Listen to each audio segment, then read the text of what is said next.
Hello and welcome to the TCF Morning Show. It is Monday, January 25th, and this morning I am joined by Boomy at Boomy TCF and Matt Schoolfield at schools_01. I am Zach Lilia at Z Lilia. TCF, the main page is at typical_Chicago. This morning we'll be talking about the NFL Championship Sunday recap. The two games that went on, it'll be the Chiefs versus the what? Oh, and the Bucks. Buccaneers. Tom Brady and the Buccaneers versus Patrick Mahomes and the Chiefs. The Blackhawks get their second straight win over the Detroit Red Wings, who aren't very good, but hey, that's another win. I think they won 6-2. The Bulls lose on Saturday to the Lakers. It was not a pretty game. We'll get into that.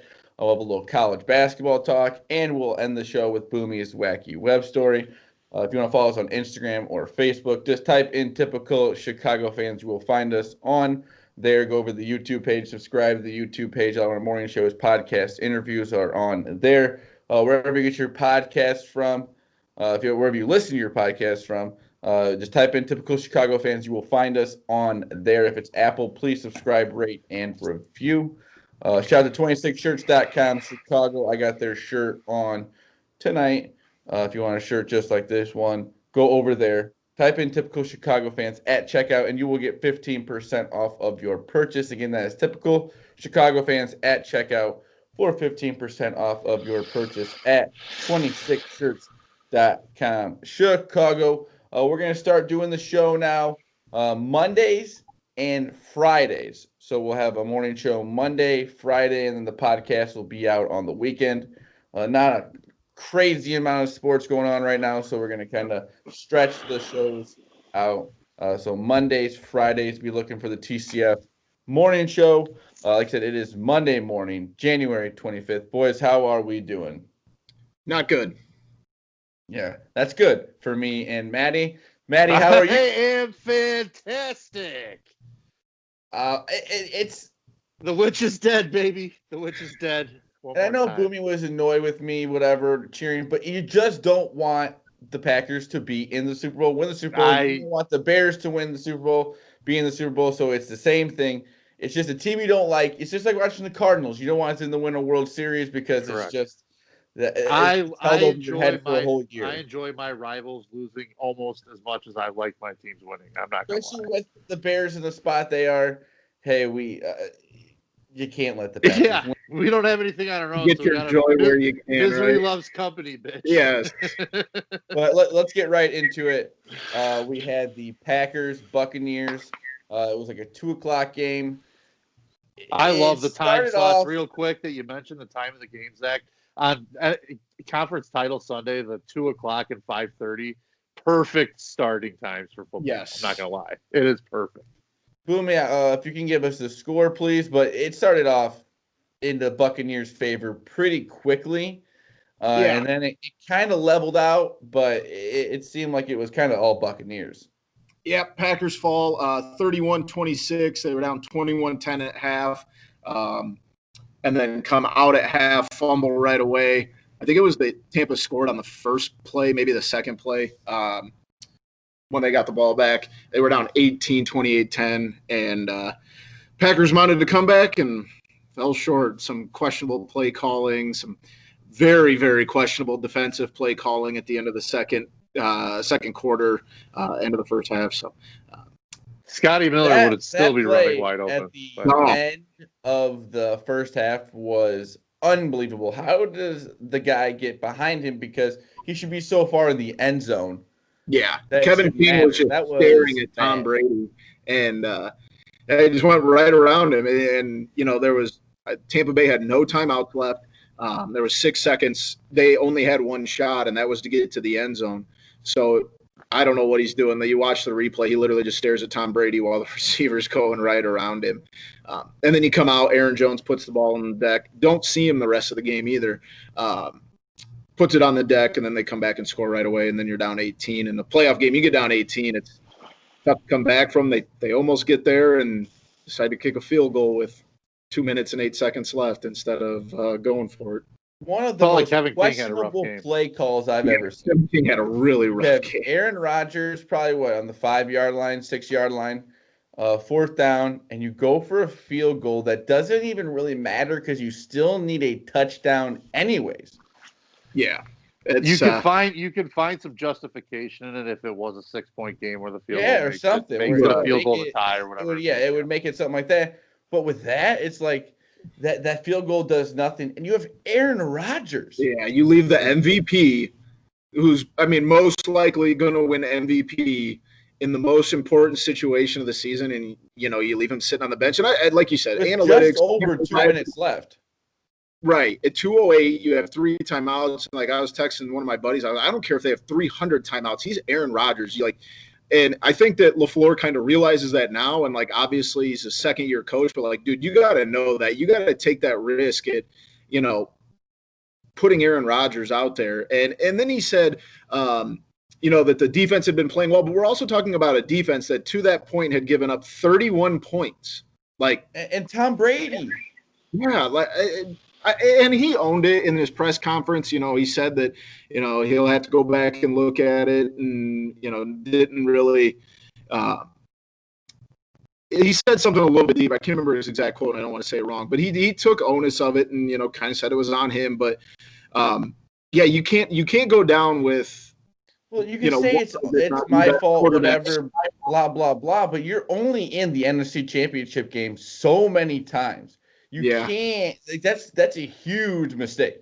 You gotta go down with the MVP. Yeah. On the not the. You feel. I know this may sound stupid, but you feel totally different. Honestly, if you just go for 100%. That, you don't get it. If he goes for it and say it's an incomplete pass or whatever the case is, at least you can say, hey, we had our chance. You had Aaron Rodgers on the field, and you kind of go down with that. It's very questionable. You hope that a second-year coach figures that out, but man, it just feels like the play calling kind of let it slip through their fingers there at the end. Let's not kid ourselves too. It's got to be frustrating. I'm not trying to pile on. I know how shitty it really is actually when your team does lose, and but to be real, the quarterback's 38 years old. He's just lost the second NFC title game in a row. And last year was a little bit different scenario. I don't think they were necessarily expected to go in and win that game. But you don't get these chances often either. And you got to feel like the clock is ticking at some point, because Father Time, as we all know, is going to win. And I don't know. Unless you're Tom Brady. That's where it would get frustrating for me, is because these things don't come along that often.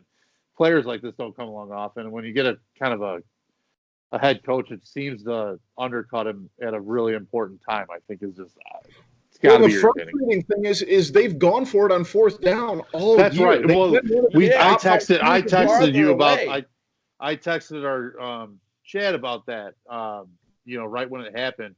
And that was the first thing you said. It was they've been going for 4th down all year long. Why now? Why do you change at this point? Can I just say a stat real quick before I lose this? First field goal attempt in final 3 minutes of playoff game when trailing by 4 to 8 points in last 20 seasons. I know that's a crazy stat. That's nuts, dude. You think about it, why would you ever go for a field goal right there? Well, the thing is, too, they just were outside 2 minutes, so you have a built-in timeout there with a 2-minute warning.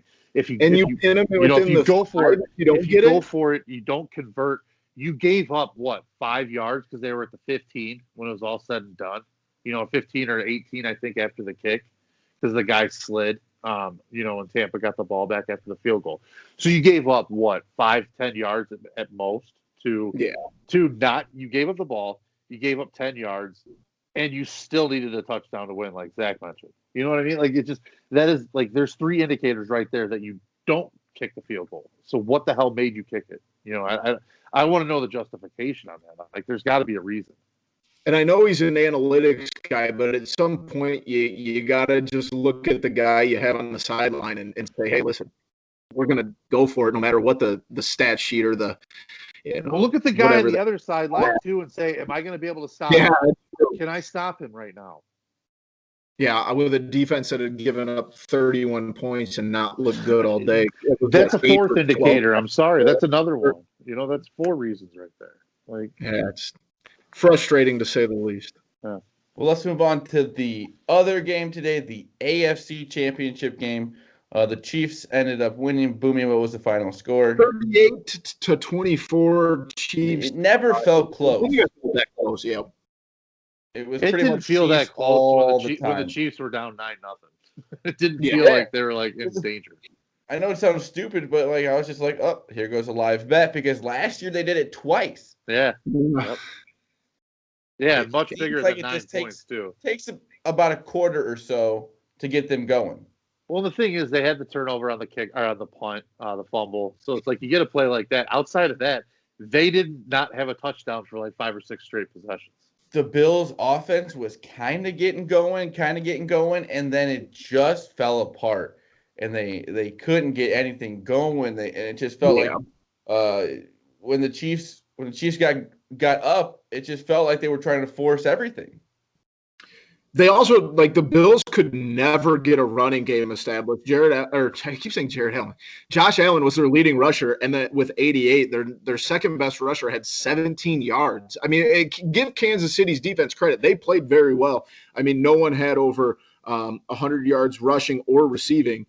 So it's Kansas City's defense came to play, and then obviously their offense was a little slow getting started up. But, man, they looked – after that, the muff punt, after that, Kansas City just dominated that game.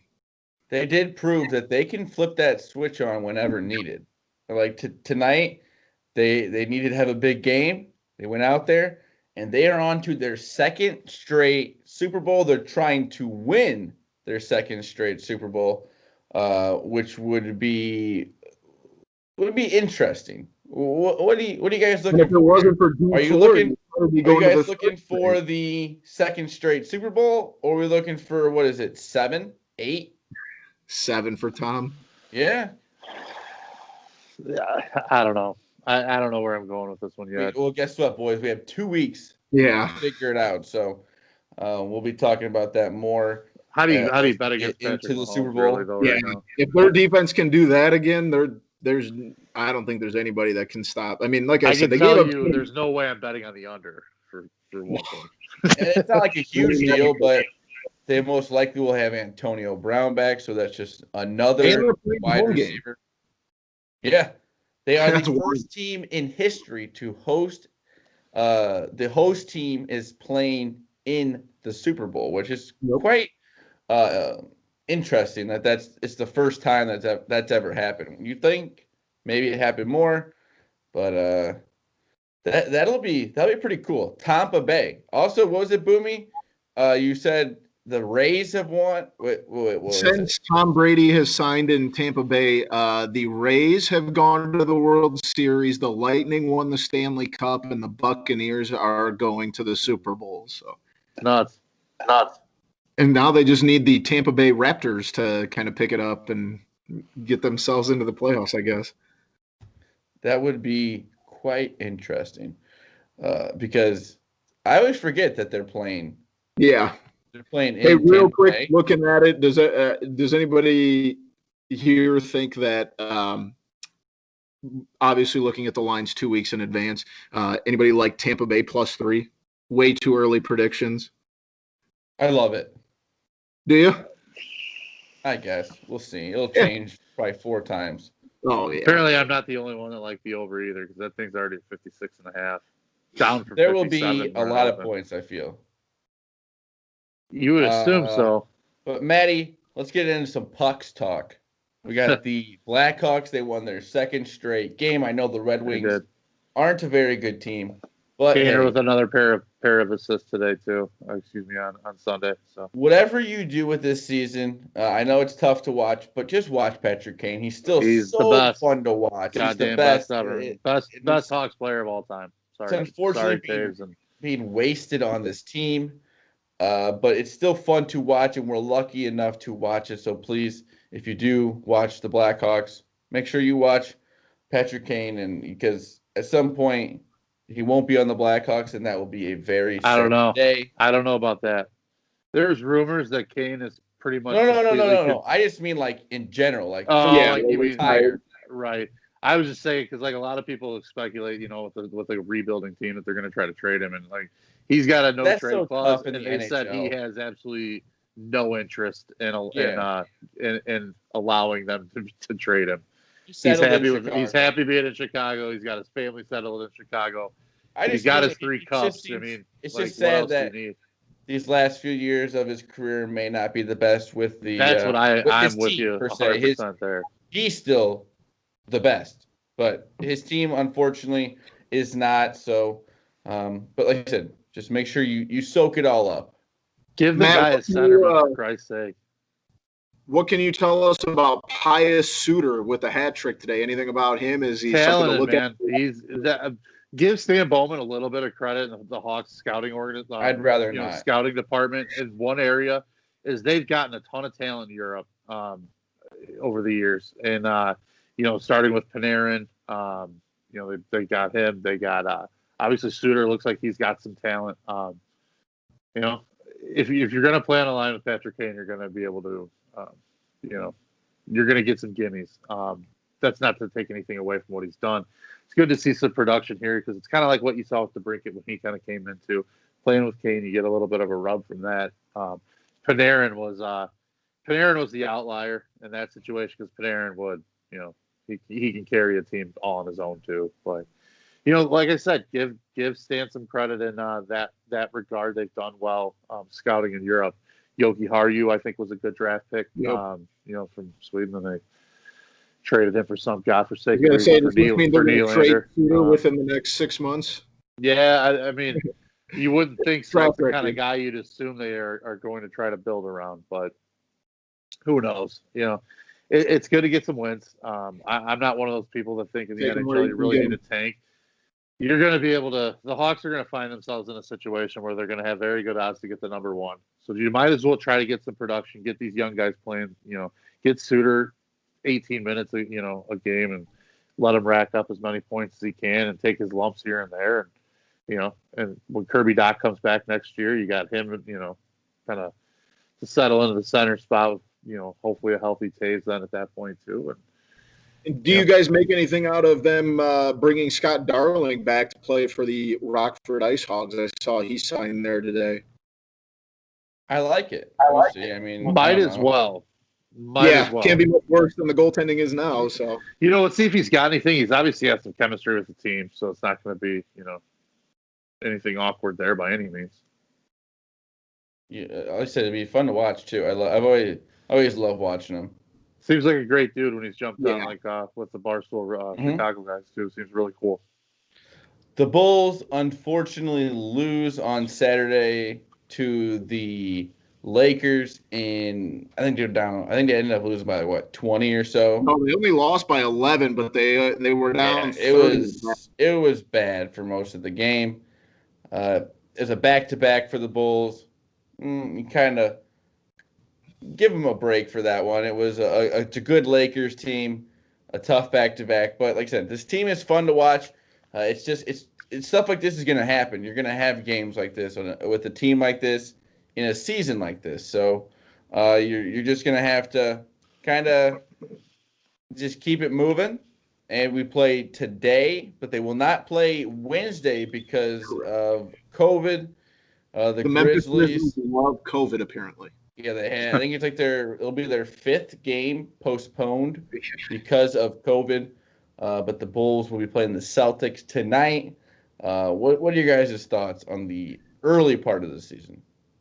They could have easily just laid away and died on that game on Saturday. Like I said, you're down 30 at half. You could easily just, take your 50-point lashing. And like we saw, I think the one year they played Golden State, I think they lost by like 55 or 60. You could have easily just have done that and walked it off. But, they battled back in. They cut it to 11 there at the end. And, you saw some good piece. But that's a good Lakers team. And like you said, coming off a back-to-back. They're only a half game out of the 8th seed. So a little something to keep your eye on maybe. Yeah, I don't think you're going to see this team lay down and die like a lot of Bulls teams of years past. It's a testament to Billy Donovan. He's a good coach. Seems like they like playing for him, and so I don't think you're going to see those the teams under Boylan and that just kind of rolled over and died with him and Hoiberg both. Those teams notoriously quit, at certain times. And I think at least we won't see that.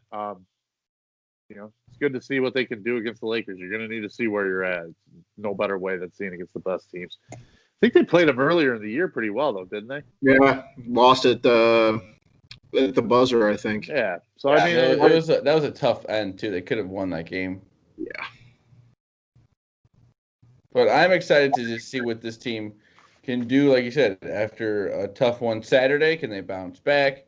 With Billy Donovan as the coach, you just know that they're gonna have some. They're led in the right direction. Well, they've got productive NBA players finally again. You know what I mean? Like at the bottom line, they've got guys that are actually like able to make an impact in an NBA game, and they didn't always have that here for the last few years. So they said they're exciting to watch, and they give us some sports on a weeknight that we pretty much need right now, because today with the yesterday with the two NFL games, we are down to one football game left until whenever college football starts back up. Unless there's is there going to be an XFL this year or something? No, I don't believe so. 1AA is playing in the spring, so maybe we can get into 1AA football this year. Yeah, but Trey Lance isn't even playing, is he? Yeah, that's true. Hey, maybe it opens up for the rest of the leagues. Isn't North Dakota State supposed to? Aren't they always good? Yeah, they're a wagon. Boomy, you got some college basketball for us? Yeah, I sure do, and I keep saying this, and I hope that we do get it, because Gonzaga and Baylor were supposed to play earlier in the season in Indianapolis, and the game got canceled. But man, those two teams are absolute wagons. Gonzaga sitting at 14-0, Baylor at 12-0. But big news this week: Michigan, who is in the top 10, they're sitting at 7 right now, at 11-1. They will be shut down for 2 weeks. So it'll be interesting to see how that plays out there and how the rest of the Big Ten responds. But that kills. I mean, they had their first loss against Minnesota, I believe it was last weekend, maybe last week. But losing a top 10 team for 2 weeks, I'm just curious to see how they bounce back off of that, and if they can. It's like we've talked about a million times. The Big Ten is just so wide open. Can any of those teams that are sitting behind them, Wisconsin, Illinois, Iowa, can they take advantage of them being off for 2 weeks? And then it's also a big one for these Power 5 conferences. Like, how do they, do they finagle their schedule? What do you do for conference tournaments when you're setting up seating and stuff for schools missing 2 weeks? But it'll be interesting to see. That's, to say the least. I just hope that they get the season not done, but they get through the season and they can get to March Madness and everything. And it's wild to think that March Madness is like 6 weeks away. Yeah. And they're still having some problems with everything. Lots of problems. So we're just going to have to see if the whole bubble really works for March Madness. Yeah. Like you said, if we can even get there. We're seeing some of those, traditional power teams starting to surge. And if you look at the top 25, it's a lot of names, from major conferences. There's not a ton of, I wouldn't even call them mid-majors, but, there's not a ton of teams outside of those Power 5 schools, those Power 5 conferences. So this will be I'm excited. We want to talk about Coach K's little outburst against a poor little econ major. Little salt in the wound for Coach K's, what's the best word? Legacy. He looked like an idiot. He looked like a complete idiot, and that's not just me being a hater here, because I am a hater. Don't get me wrong. I hate that guy. Completely hate the guy. That was just a ridiculous way of handling a question. Just a ridiculous way of handling a question that you don't like, and it's just. It's been a frustrating year for them, sure. It's been a frustrating year for Kentucky. It's been a frustrating year for Carolina. Although, boys, a certain little team in Chapel Hill is starting to trend up a little bit, starting to play a little bit better. Won 5 of 6. They're starting to utilize their bigs. Don't sleep on that team to win a couple games in March. I'm not saying they're going to make a Final Four or something, but I don't know. Teams that are big, you always got to look out. But no, back to Coach K. This is one of those things, man. The team isn't very good. It's, you're going to get these years when you rely so heavily on freshmen. If you can't take the lumps on a question like that, because let's be real, it's a pretty softball question when it's all said and done. What's the next step? Yeah, what is the next step? What are you guys going to do differently? It's a perfectly logical, normal question. Yeah. And he's the Duke will be shut down soon because of everything, because they're losing, not because of COVID, because they're losing. Let me ask, what's your major? Oh, economy. Solid impersonation there, Maddie. Well. Let me ask you about if you had a really hard test in economy. Just what a clown, dude! What a clown. Anything else, Boomy? I'll save the rest. I think that's all I got. There's just some teams in the top 25 that like. Let me ask you guys this. What's your take on Illinois? I'm not a big Illinois fan, so I don't really pay too close attention outside of just watching them in stretches, just like I do any other good college basketball team. What's your take on them this year? They are a tough conference. Yeah. At the same time, like Adam Miller, who is huge for them early, has done nothing in the last month, and it honestly feels like it's just Ao and Kofi out there right now. Ao is just launching. I mean, he's shooting as much as he can, and it seems like a little bit of a different team. And I know, like you said, Zach, they are playing much better competition than they were playing early in the season. But people forget how hard it is to play with a freshman point guard too. I mean, let's be real here. Like, right. I mean, Miller's a freshman, correct? Correct. Yeah, that's what I thought. So, I mean, it's one of those things you rely on a guy like that to kind of, flow through your offense through two stars like that. It can't be easy. Yeah, they've got to get back to the way I felt like they shared the ball and their ball movement was impeccable early in the season, and it's kind of gone away from that. It's a little bit more ISO stuff right now, and I feel like like you said, it is tough with some of the younger guys, but like you've got to get that ball moving again. You've got to get the touches going around instead of it just being a pick and roll game or a one pass and pop game. It's just right now it's just, with the conference schedule they're going through, you've got to get back to that team style play, and I just feel like they've been lacking that a little bit lately.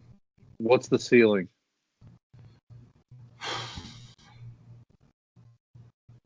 Sweet 16. Zach? I guess. I mean, I can think anywhere in the tournament. I think they can make it Elite Eight. Yeah, if they get back to the ball movement, anything can happen when the March Madness. Yeah, you're absolutely correct about that. So, I don't right now. Looking at it, I don't think they're a Final Four team, but they definitely have the possibility, the potential to. They just haven't quite showed it as of late. Boomy, do you have a wacky web story for us? I do, and I got a weird, wacky web story, and it's nothing we would, nothing to surprise us out of the state of Florida. Headline reads, naked Florida man stole and crashed police car. A naked Florida man was seen on news footage, showed that he stole a marked police car and crashed it into a wooded area. Josh Schnecker, 22, was arrested Thursday after Thursday's crash on charges of theft of a motor vehicle, aggravated battery of a law enforcement officer, depriving an officer of means of communication, or protecting and resisting an officer without violence. They responded to a call of a naked man running alongside the interstate in western Jacksonville shortly after noon on a Thursday. It was Jacksonville. Oh, that yeah. Was a lot. Noon? Like, that seems like a midnight and later activity. But, hey, they said he was lying naked in the road when an officer I don't think it's illegal in Jacksonville at night. Yeah, I don't know. I feel like naked running down the interstate is promoted in Jacksonville, but what do I know? He somehow got a hold of the cop car and eventually crashed it into a forest wooded area. He was arrested after $10,000 worth of damage to the police vehicle. So typical Thursday in the great state of Florida. A typical afternoon. Yeah, typical Thursday afternoon. Noon on Thursday. What a human. The police blotter throughout the state of Florida is it's got to be must read every day. Oh, can't miss stuff, man. That would be interesting if you kind of read some of that stuff. There's a Twitter page just called Florida Man. They just repost all that stuff. It is pretty comedic.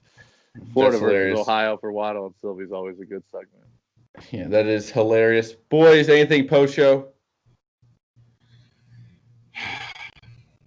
Nothing. I got nothing. Should we eulogize Boomy really quick? Boomy's tears.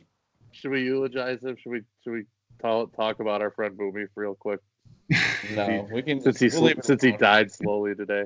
Yeah. Well, I died in the beginning of the third quarter, and then Undertaker came back to life, and then I wish I would have just died. And then died again, but I would have just I wish that we would have just had a loss like we did last year, where it was just, it was over in the doors blown off. The doors blown off loss is much easier to swallow. Much easier. This one was tough. You hate to see it. Well, thank you for joining me, Boomy at Boomy TCF and Matt Schoolfield at Schools_01. I am Zach Lilia at Z Lilia TCF. The main page is at typical_Chicago. Instagram, Facebook, type in Typical Chicago Fans. You will find us on there. Go over to the YouTube page, subscribe to the Typical Chicago Fans YouTube page, and then wherever you get your podcast from. If it's Apple, please subscribe, rate, and review. If it's anywhere else, just type in Typical Chicago Fans. You will find us on there. Shout out to 26shirts.com Chicago. Use the promo code Typical Chicago Fans at checkout for 15% off of your purchase. Again, that is Typical Chicago Fans at checkout for 15% off of your purchase at 26shirts.com Chicago. Anything else, boys? Let's have a beautiful week despite the weather we're going to have. Yeah. This has been the TCF Morning Show, Monday, January 25th. We love you all. Peace.